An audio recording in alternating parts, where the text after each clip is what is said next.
This is what I do. I look at that patient walking into my room, and if I see that he's got a belly sticking out, I already know he's probably got insulin resistance because all the fat is in here.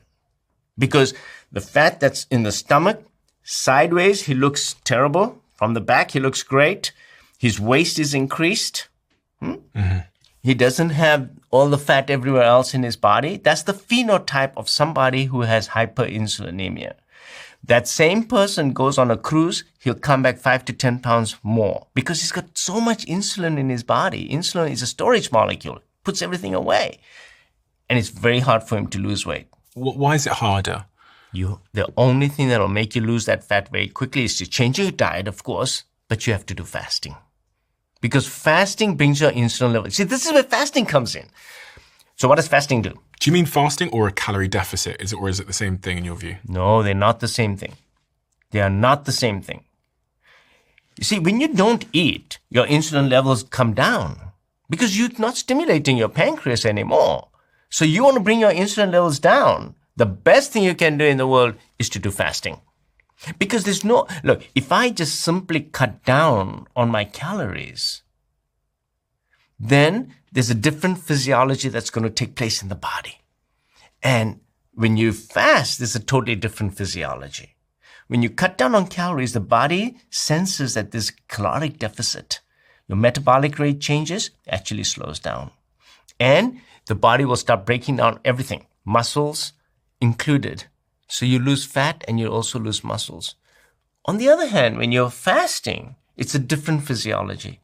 Fasting is, I've put on fat, now I'm going to take it out of the bank. Now the bank is going to be available for me to pull out my calories and use it now. And you start burning the fat. So in the first 12 hours of a fast, you take out all the glucose in the form of glycogen from your muscles and your liver. After 12 hours, you start pulling the fat out. And the first place the fat comes out of is going to be visceral fat. That is why fasting benefits you so much, because it gets rid of that worst fat, the fat that is very inflammatory. You see, if I did a biopsy of your visceral fat versus a biopsy of, let's say, a fat on your buttock, two different types of fat. One is full of inflammatory molecules. The other one is not full of inflammatory molecules.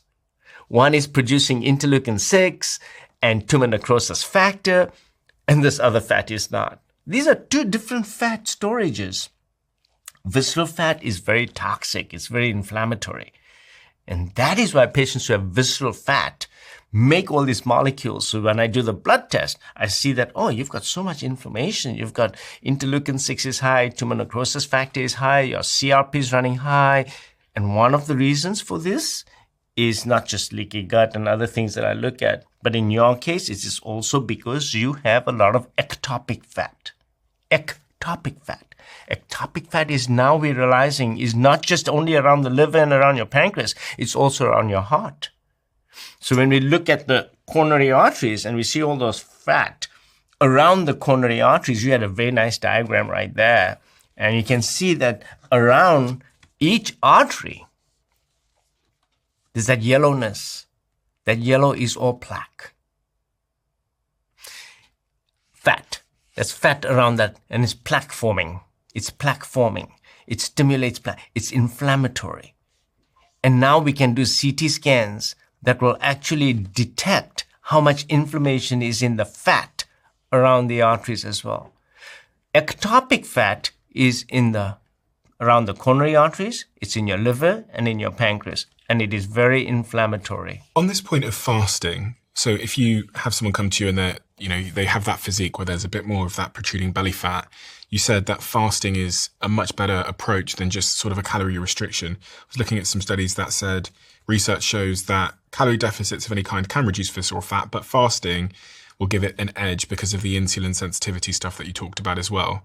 What kind of fast should one be doing? Because there's so many different names for these fasts. People do these 40-day water fasts and they do intermittent fasting. It's a great question. So there are many, many different types of fasting. Depending on your goal, on what do you want for that particular patient. So if a patient is just simply looking to reduce his visceral fat, then I start with 12-12, which means 12 hours, you don't eat anything, you just drink liquids with no